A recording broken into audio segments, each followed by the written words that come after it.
తండ్రికి తగ్గ తనయుడిగా బాలకృష్ణ ప్రత్యేకత చాటుకున్నారని చిరంజీవి అన్నారు. తాను ఇంద్రా సినిమా చేయడానికి ఆదర్శం సమరసింహారెడ్డి, తనకు బాలయ్యతో కలిసి ఒక ఫ్యాక్షన్ మూవీ చేయాలని కోరిక ఉన్నట్లు చిరు వెల్లడించారు. చిరు ఇంట్లో ఏ శుభకార్యం జరిగినా బాలయ్య రాకుండా ఉండరన్నారు. వారంతా ఒక కుటుంబం లాంటి వాళ్ళని, దీనిని ఫ్యాన్స్ అర్థం చేసుకోవాలని బాలకృష్ణ సినీ స్వర్ణోత్సవ వేడుకల్లో మెగాస్టార్ వ్యాఖ్యానించారు. నందమూరి బాలకృష్ణ సినీ ప్రయాణానికి 50 ఏళ్లు పూర్తయిన సందర్భంగా హైదరాబాద్లో జరిగిన ఈవెంట్లో సినీ రాజకీయ ప్రముఖులు పాల్గొన్నారు. చిరంజీవి, వెంకటేష్, శ్రీకాంత్, రాణా, నాని, విజయ్ దేవరకొండ, అల్లరి నరేష్, గోపీచంద్, కన్నడ నటులు శివరాజ్ కుమార్, ఉపేంద్రతో పాటు టాలీవుడ్ దర్శకులు తదితరులు హాజరయ్యారు.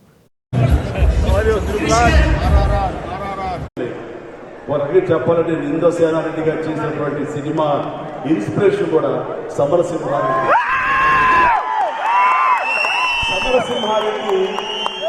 అంతకుముందు 2-3 సినిమాలు చేసి తను అంతగా సూపర్ హిట్ సినిమాలు చేసిన తర్వాత అలాంటి పాత్ర నాకు వచ్చినప్పుడు చేయటానికి నేను కొంచెం జంకినమాట వాస్తవం. ఎందుకంటే రాయలసీమ ఫ్యాక్షనిస్ట్ అంటే మనం బాగా పెట్టింది.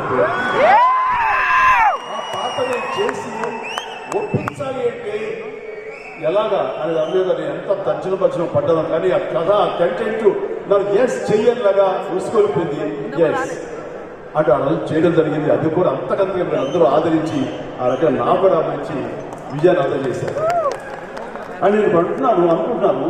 ఇప్పుడంతా sequels, prequels, number 1, number 2, number 3 సినిమాలు జరిగేటటువంటి దీంట్లో ఎవరైనా సరే కథకులు ముందుకొచ్చి ఇంద్రసేనారెడ్డి వర్సెస్ సమరసింహారెడ్డి క్యారెక్టర్స్ ని ఒక సినిమాలో పొందుపరిచి మమ్మల్ని చేయమని